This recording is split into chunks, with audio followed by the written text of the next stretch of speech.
Chadari travaille à l'annulation des sanctions de l'UE. Dit Fulvio Beltrami le 12 octobre 2018, 16h politique étranger. Politique étranger, nouvelle, la proposition maestrale du président Joseph Kabila de renoncer à son troisième mandat en nommant ministre de l'Intérieur de Delfino, Emmanuel Ramazani Shadari, a non seulement évité une invasion militaire organisée par l'Angola, le Congo-Brazzaville, le Rwanda et l'Ouganda et soutenue par les États-Unis, la France et la Belgique. Il a littéralement exclu toute possibilité de victoire de l'opposition, éliminé de la course électorale aux dirigeants les plus dangereux et les plus crédibles, Moise Katumbi et Jean-Pierre Bemba. L'opposition reste aux mains de dirigeants régionaux tels que Vital Kamerhe, Martin Fayulu et Freddy Matungulu, incapables d'aller au-delà d'un consensus ethnico-régional. Le seul dirigeant national, Félix Tshisekedi, n'a pas l'épaisseur et la crédibilité politique de son père, opposant historique depuis l'époque du Zaïre, Étienne Tshisekedi. Félix espère devenir l'unique candidat de l'opposition et s'efforce désespérément de créer un front uni pour s'opposer au dauphin de Kabila. Si je suis choisi comme seul candidat de l'opposition, nous l'emporterons, a déclaré Félix dans une interview à la BBC. Des tentatives pour créer une source unifiée ont déjà été effectuées au cours des mois précédents sans résultat probant. L'individualisme et la soif de pouvoir des différents candidats ne facilitent pas la seule option politique pour renverser le régime. Le scénario le plus probable est une opposition qui apparaîtra fragmentée lors des élections. Il y a 21 candidats de l'opposition, donnant une victoire facile à Ramazani. Même dans le cas où un front unique serait créé, son impact serait très limité 2 mois seulement avant les élections. Félix Tshisekedi cherche à obtenir un consensus au niveau régional et international dans l'espoir d'être reconnu comme une alternative viable à Kabila et de recevoir le soutien des puissances. Yoweri Kaguta Museveni, Emmanuel Macron, Donald Trump, mardi 9 octobre, Félix a rencontré le président ougandais à Kampala. Au lendemain de la prise de Museveni de la CIRGL, conférence internationale sur la région des Grands Lacs, dont le Congo fait partie. L'objectif de Félix est d'obtenir le soutien du pouvoir régional qui a toujours influencé le destin du Congo. Selon des informations erronées, Félix aurait assuré le président ougandais de la poursuite du vol des ressources naturelles dans les provinces orientales des 2 Kivus. Peu de temps après, le candidat à la présidence est parti pour Bruxelles. Une rencontre à Washington avec le secrétaire d'État Mike Pompeo est également prévue. Les résultats de la réunion avec Museveni ne sont pas connus, mais de nombreux observateurs régionaux sont sceptiques sur le fait que Tshisekedi obtiendra le soutien qu'il espérait en raison de son manque de stature politique. Demain, le 13 octobre, l'opposition a annoncé une réunion à Lubumbashi pour préparer une marche de protestation nationale contre le vote électronique prévu pour le 26 octobre.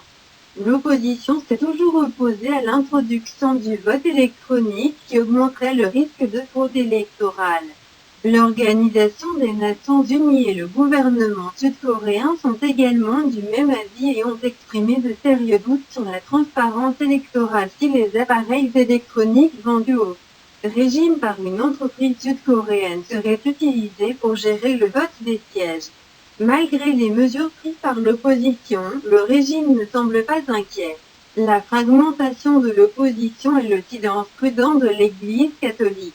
Après 2 ans de dirigeants de manifestations populaires contre le régime, sont des signes encourageants pour une victoire électorale facile et un confinement tout aussi facile des manifestations populaires après les élections. Corneille Nangaa, président de la Commission électorale nationale indépendante, CENI, a refusé toute discussion avec les dirigeants de l'opposition sur le vote électronique, affirmant que la CENI est une institution indépendante conçue pour garantir l'impartialité et la transparence des élections. Il est dommage que le régime contrôle totalement la CENI, ce qui empêche l'opposition d'avoir ses représentants au sein de cette institution. Afin d'éviter le risque que des puissances étrangères et l'ONU puissent faire pression pour permettre à Moise Katumbi de participer aux élections. Après que Kinshasa l'ait empêché d'entrer dans le pays pour enregistrer sa candidature. La justice congolaise a reçu le mandat d'arrêt international. Également sous le strict contrôle de Kabila, a ouvert le procès de l'ex-gouverneur du Katanga devant la Cour de cassation le 10 octobre. Pour avoir tenté en 2016 d'organiser une guérilla contre le gouvernement avec l'aide d'un consensus et concours régional. Le seul dirigeant national, Félix Tshisekedi, n'a pas l'épaisseur et la crédibilité politique de son père, opposant historique depuis l'époque du Zaïre, Étienne Tshisekedi. Félix espère devenir l'unique candidat de l'opposition et s'efforce désespérément de créer un front uni pour s'opposer au dauphin de Kabila. Si je suis choisi comme seul candidat de l'opposition, nous l'emporterons, a déclaré Félix dans une interview à la BBC. Des tentatives pour créer une source unifiée ont déjà été effectuées au cours des mois précédents sans résultat probant. L'individualisme et la soif de pouvoir des différents candidats ne facilitent pas la seule option politique pour renverser le régime Ré. Le scénario le plus probable est une opposition qui apparaîtra fragmentée lors des élections. Il y a 21 candidats de l'opposition, donnant une victoire facile à Ramazani. Même dans le cas où un front uni serait créé, son impact serait très limité 2 mois seulement avant les élections. Félix Tshisekedi cherche à obtenir un consensus au niveau régional et international dans l'espoir d'être reconnu comme une alternative viable à Kabila et de recevoir le soutien des puissances. Yoweri Kaguta Museveni, Emmanuel Macron, Donald Trump, mardi 9 octobre, Félix a rencontré le président ougandais à Kampala. Au lendemain de la prise de Museveni de la CIRGL, conférence internationale sur la région des Grands Lacs, dont le Congo fait partie. L'objectif de Félix est d'obtenir le soutien du pouvoir régional qui a toujours influencé le destin du Congo. Selon les informations erronées, Félix aurait assuré le président ougandais de la poursuite du vol des ressources naturelles dans les provinces orientales des deux Kivus. Peu de temps après, le candidat à la présidence est parti pour Bruxelles. Une rencontre à Washington avec le secrétaire d'État Mike Pompeo est également prévue. Les résultats de la réunion avec Museveni ne sont pas connus, mais de nombreux observateurs régionaux sont sceptiques sur le fait que Tshisekedi obtiendra le soutien qu'il espérait en raison de son manque de stature politique. Demain, le 13 octobre, l'opposition a annoncé une réunion à Lubumbashi pour préparer une marche de protestation nationale contre le vote électronique prévu pour le 26 octobre. L'opposition s'est toujours opposée à l'introduction du vote électronique qui augmenterait le risque de fraude électorale. L'Organisation des Nations Unies et le gouvernement sud-coréen sont également du même avis et ont exprimé de sérieux doutes sur la transparence électorale si les appareils électroniques vendus au régime par une entreprise sud-coréenne seraient utilisés pour gérer le vote des sièges. Malgré les mesures prises par l'opposition, le régime ne semble pas inquiet. La fragmentation de l'opposition et le silence prudent de l'Église catholique, après 2 ans de dirigeants et de manifestations populaires contre le régime, sont des signes encourageants pour une victoire électorale facile et un confinement tout aussi facile des manifestations populaires après les élections.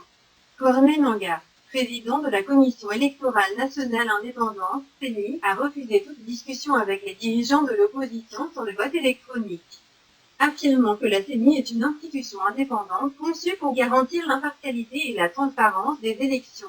Il est dommage que le régime contrôle totalement la CENI, ce qui empêche l'opposition d'avoir ses représentants au sein de cette institution. Afin d'éviter le risque que des puissances étrangères et l'ONU puissent faire pression pour permettre à Moise Katumbi de participer aux élections. Après que Kinshasa l'ait empêché d'entrer dans le pays pour enregistrer sa candidature. La justice congolaise a reçu le mandat d'arrêt international. Également sous le strict contrôle de Kabila, a ouvert le procès de l'ex-gouverneur du Katanga devant la Cour de cassation le 10 octobre. Pour avoir tenté en 2016 d'organiser une guérilla contre le gouvernement avec l'aide